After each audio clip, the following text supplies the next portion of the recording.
ರಾಜ್ಯ ಸರ್ಕಾರಕ್ಕೆ 2.5 ವರ್ಷ ಪೂರ್ಣವಾದ ದಿನವೇ ಸಂಘರ್ಷ ಶುರುವಾಗಿದೆ.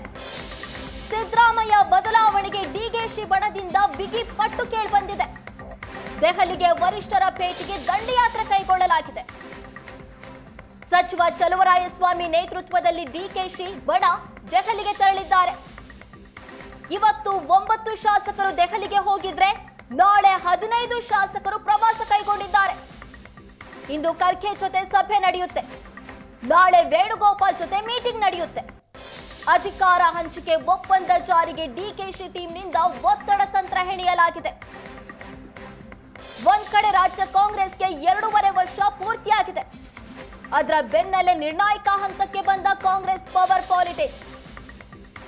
ರಾಜ್ಯ ಕಾಂಗ್ರೆಸ್ನೊಳಗೆ ಇಷ್ಟು ದಿನ ಕೇಳಿ ಬರ್ತಾ ಇದ್ದ ನವೆಂಬರ್ ಕ್ರಾಂತಿ ಶುರುವಾಗಿ ಬಿಡ್ತಾ. ಹಾಗಾದ್ರೆ ಸಿದ್ದರಾಮಯ್ಯ ಅವರನ್ನ ಬದಲಾವಣೆ ಮಾಡಬೇಕು ಅಂತ ಡಿಕೆಶಿ ಬಣದಿಂದ ಬಿಗಿ ಪಟ್ಟು ಹಿಡಿಯಲಾಗ್ತಿದೆ.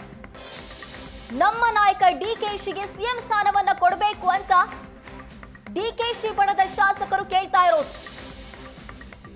ದೆಹಲಿಗೆ ವರಿಷ್ಠರ ಭೇಟಿಗೆ ದಂಡಯಾತ್ರೆಯನ್ನ ಹೊರಟಿದ್ದಾರೆ ಡಿಕೆಶಿ ಬಣ.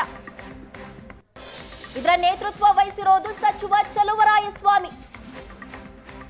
ಇವತ್ತು 9 ಶಾಸಕರು ಈಗಾಗಲೇ ದೆಹಲಿ ಪ್ರಯಾಣ ಬೆಳೆಸಿದ್ದಾರೆ. ಇದರ ಬೆನ್ನಲ್ಲೇ ನಾಳೆ 15 ಶಾಸಕರು ದೆಹಲಿಗೆ ಹೋಗ್ತಾರೆ. ಇವತ್ತು ಖರ್ಗೆ ಅವರನ್ನ ಭೇಟಿ ಮಾಡಿ ನಾಳೆ ವೇಣುಗೋಪಾಲ್ ಅವರನ್ನ ಭೇಟಿ ಮಾಡಲಿದ್ದಾರೆ.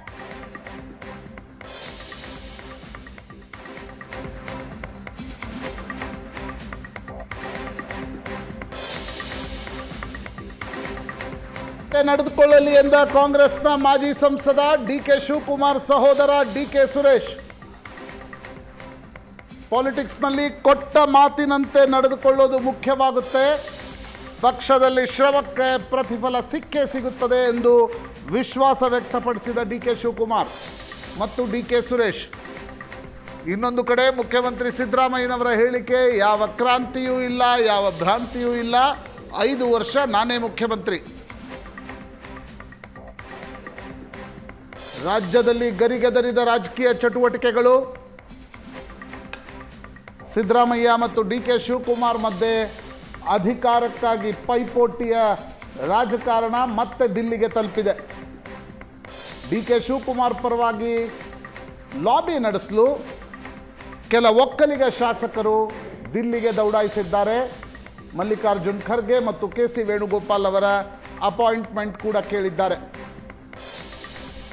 ಸಿದ್ದರಾಮಯ್ಯನವರ ದೆಹಲಿ ಭೇಟಿ ನಂತರ, ಸಿದ್ದರಾಮಯ್ಯನವರ ರಾಹುಲ್ ಗಾಂಧಿ ಮತ್ತು ಕೆ.ಸಿ. ವೇಣುಗೋಪಾಲ್ ಭೇಟಿಯ ನಂತರ ಅಧಿಕಾರ ಹಂಚಿಕೆಯ ರಾಜಕಾರಣ ಗರಿಗೆದರುತ್ತಿದೆ.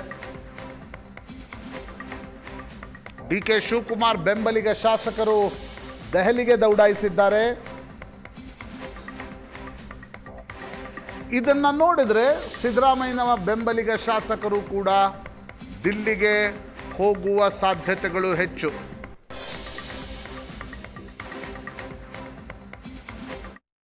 ನಾವು ಕೊಟ್ಟ ಮಾತಂತೆ ಯಾವತ್ತೂ ಕೂಡ ರಾಜಕಾರಣದಲ್ಲಿ ಶಾಶ್ವತವಾಗಿ ಉಳಿಬೇಕು ಅಂತ ಅಂದರೆ ಯಾರೇ ಆದರೂ ಕೂಡ ನಾವೇನು ಜನರಿಗಾಗಲಿ ಬೇರೆ ಯಾರಿಗೆ ಮಾತು ಕೊಟ್ಟರೆ ಆ ಮಾತಿನಂತೆ ನಡ್ಕೋಬೇಕು. ಸೊ ಅದು ಮುಖ್ಯ ಆಗ್ತದೆ ಹೊರತು ಅವರು ಶಾಶ್ವತವಾಗಿ ನಾಯಕರಾಗಿ ಉಳಿತಾರೆ. ಯಾರೇ ಜನರಿಗೆ ಮಾತು ಕೊಟ್ಟರೆ ಆ ಮಾತಿನಂತೆ ನಡ್ಕೋಬೇಕಾಗಿರ್ತಕ್ಕಂಥದ್ದು ಆಡಳಿತ ನಡೆಸುವಂಥವರ ಕರ್ತವ್ಯ. ಒಂದು ಪಕ್ಷವಾಗಿ ಕೂಡ ಆ ಕೆಲಸವನ್ನು ಮಾಡಬೇಕು. ಸರ್, ಡಿಕೆ ಶಿವಕುಮಾರ್ ಅವರು ಸಿಎಂ ಆಗಲಿ ಅನ್ನೋ ಕಾರ್ಯಕರ್ತರ ಅಭಿಪ್ರಾಯ ಸರ್. ನಿನ್ನೆನೂ ಕೂಡ ಘೋಷಣೆ ಕೂಗಿದ್ದಾರೆ. ಇನ್ನೆಷ್ಟು ದಿನ ಕಾಯಬೇಕು? ನಿಮ್ಮ ಮುಂದೆ ನಡೆಯುವಂಥ ಚರ್ಚೆ ಅಲ್ಲ, ಅದು ಪಕ್ಷದ ವರಿಷ್ಠರು ತೀರ್ಮಾನ ಮಾಡಿ. ಸದ್ಯಕ್ಕೆ ಮುಖ್ಯಮಂತ್ರಿ ಹುದ್ದೆ ಖಾಲಿ ಇಲ್ಲ. ಅವರು ನಮ್ಮ ಮುಖ್ಯಮಂತ್ರಿಗಳು. ನಮ್ಮ ಮುಖ್ಯಮಂತ್ರಿಗಳ ಜೊತೆ ನಾವು ಅನೇಕ ವಿಚಾರಗಳನ್ನು ಮಾತನಾಡ್ತೀವಿ. ಅವ್ರು ಯಾವತ್ತೂ ಕೂಡ ಕೊಟ್ಟ ಮಾತನ್ನು ತಪ್ಪುವಂಥವ್ರು ಅಲ್ಲ. ಕರ್ನಾಟಕದ ರಾಜ್ಯಕ್ಕೆ ಕಳೆದ 5 ವರ್ಷದಿಂದ ಏನೇನು ಮಾತು ಕೊಟ್ಟಿದ್ರು ಎಲ್ಲ ಭರವಸೆಗಳನ್ನು ಈಡೇರಿಸಿದ್ದಾರೆ. ಈಗಲೂ ಕೂಡ ಈ ಸರ್ಕಾರದಲ್ಲೂ ಕೂಡ ಯಾರ್ಯಾರಿಗೆ ಏನೇನು ಕೊಟ್ಟಿದ್ದಾರೆ ಮಾತು, ಅದ್ರ ಮಾತಿನಂತೆ ನಡೀತಾ ಇದ್ದಾರೆ. ಅದರಲ್ಲೇನು ತಪ್ಪೇನಿದೆ? ಖಂಡಿತ ನಾನು ಯಾವತ್ತೂ ಆಶಾದಾಯಕವಾಗಿರೋನೇ ಹೊರತು ನಾನು ಹಿಂದೆ ತಿರುಗಿ ನೋಡೋನಲ್ಲ, ನಾನು ಮುಂದೆ ತಿರುಗಿ ನೋಡೋಣ. ಗೊತ್ತಾಯ್ತಲ್ಲ, ಅವ್ರು ಹಿರಿಯ ನಾಯಕರಿದ್ದಾರೆ, ಅವ್ರಿಗೆ ಜವಾಬ್ದಾರಿ ಇದೆ. ಅವ್ರು ಯಾವತ್ತೂ ಕೂಡ ಕೊಟ್ಟ ಮಾತನ್ನು ತಪ್ಪುವಂಥವ್ರು ಅಲ್ಲ. ಸಿಎಂ ಜೊತೆ ಮಾತಾಡಿದ್ರೆ ಸಿಎಂ ನಮ್ಗೆ ಹೊಸಬ್ರಲ್ವಲ್ಲಪ್ಪ ಸಿ ಎಮ್ಮು, ನಮ್ಗೆ ಹಳಬ್ರು ಸಿ ಎಮ್ಮು. ನಮ್ಮ ಸಿ ಎಮ್ ಹತ್ರ ನಾನು ಮಾತಾಡೋದಕ್ಕೆ ಏನು ಅದ್ರಲ್ಲಿ ಆತಂಕ ಏನಿದೆ? ಈಗ ಸ್ವಲ್ಪ ಕೇಳಿ, ನಾನು ಯಾರು ಬೇರೆಯವರು ಸಿ ಎಮ್ ಹತ್ರ ಹೋಗಿ BJP ಸಿ ಎಮ್ ಹತ್ರ ಮಾತಾಡಿದ್ದೀನಿ, ನಮ್ಮ ಸಿ ಎಮ್ ಹತ್ರ ನಾನು ಮಾತಾಡೋದಕ್ಕೆ ಬೇಜಾರು ಯಾಕೆ ಮಾಡ್ಕೋತೀರಿ? ಕ್ರಾಂತಿನೂ ಇಲ್ಲ, ಭ್ರಾಂತಿನೂ ಇಲ್ಲ. 5 ವರ್ಷ ನಮಗೆ ಅಧಿಕಾರ ಕೊಟ್ಟಿದ್ದಾರೆ. 5 ವರ್ಷ ಆದಮೇಲೆ ಮತ್ತೆ ನಾವು ಚುನಾವಣೆ ನಡೀತದೆ. ಚುನಾವಣೆಲ್ಲ ನಾವೇ ಗೆಲ್ತೀವಿ.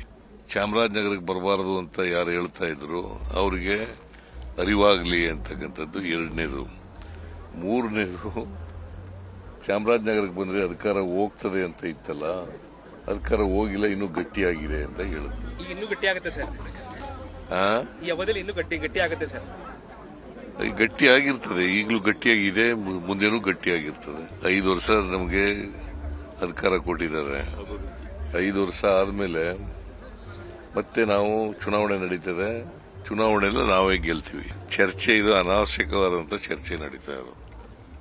ಅನಾವಶ್ಯಕ ಚರ್ಚೆ ನಡೀತಾ ಇರೋದು. 2.5 ವರ್ಷ ಆಗಲಿ ಅಂತೇಳಿ ನಾನು ಹೈಕಮಾಂಡ್ ಅವ್ರಿಗೆ ಹೇಳಿದ್ದೆ. ಅದ್ರ ಮೇಲೆ ಚರ್ಚೆಗಳು ಉಟ್ಕೊಂಡಿದ್ದವು. 2.5 ವರ್ಷ ಆದ್ಮೇಲೆ ರೀಸಫಲ್ ಮಾಡೋಣ ಅಂತ ಹೇಳಿದ್ದೆ. ಅದ್ರ ಮೇಲೆ ಚರ್ಚೆಗಳು ಉಟ್ಕೊಂಡಿದ್ದಾವೆ ಅಷ್ಟೇ.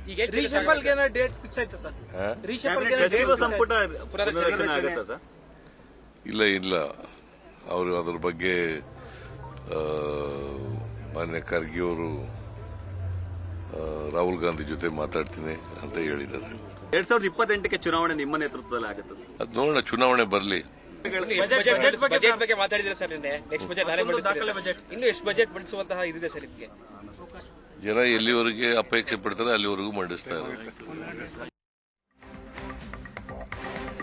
ಇದೇ ವಿಷಯದ ಬಗ್ಗೆ ಇವತ್ತು ಮಾತಾಡ್ತೀವಿ. ಹಲವು ಜನ ಗಣ್ಯರು ನಮ್ಮ ಜೊತೆಗಿರ್ತಾರೆ. ನನ್ನ ಕೊಲೀಗ್ ಪ್ರಶಾಂತ್ ನಾತು ಇದ್ದಾರೆ. ಪ್ರಶಾಂತ್, ಕಾರ್ಯಕ್ರಮಕ್ಕೆ ಸ್ವಾಗತ. ಹಿರಿಯ ರಾಜಕೀಯ ವಿಶ್ಲೇಷಕರಾದ ರವೀಂದ್ರ ರೇಷ್ಮೆ ಅವರಿದ್ದಾರೆ. ಕಾರ್ಯಕ್ರಮಕ್ಕೆ ಸ್ವಾಗತ ರವೀಂದ್ರ ರೇಷ್ಮೆ ಅವರೇ. ಇವತ್ತು ನಮ್ಮ ಜೊತೆಗೆ ಕಾಂಗ್ರೆಸ್ನ ಶಾಸಕರು, DK ಶಿವಕುಮಾರ್ ಬಣದ ಕಟ್ಟಾಳು ಶಿವಗಂಗಾ ಬಸವರಾಜ್ ಅವರಿದ್ದಾರೆ. ಕಾರ್ಯಕ್ರಮಕ್ಕೆ ಸ್ವಾಗತ ಶಿವಗಂಗಾ ಬಸವರಾಜ್ ಅವರೇ. BJPಯಿಂದ ಮೋಹನ್ ವಿಶ್ವ ಅವರಿದ್ದಾರೆ. ಅಶ್ವಿನ್ ಗೌಡ ಅವರು JDSನಿಂದ ಇದ್ದಾರೆ. ಇಬ್ಬರು ಕಾರ್ಯಕ್ರಮಕ್ಕೆ ಸ್ವಾಗತ.